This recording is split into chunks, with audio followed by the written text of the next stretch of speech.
Biz bugün bedene pişirýäs. Hanonla başladyk. Bedenemizin üstüne birinji bilen ýagy dökýäs. Sonra duzumuzy goşýas.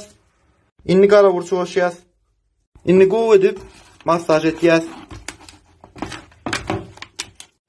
Inni içine azajyk soğan ve azajyk sarımsak goşýas.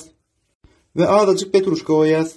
Indi bedenemizi falgada yapýas, yanmaz ýaly ve yetmanjyk gowjy gapdaýas. Indi pişirjek gamdarlyk duhovka goýýas. Ve 20-25 minut pişip bolandan soň üstüne tomat salýas. Elbette bu siziň istegiňize bagly.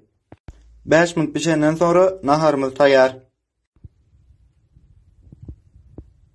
Ähliňize noş bolsun.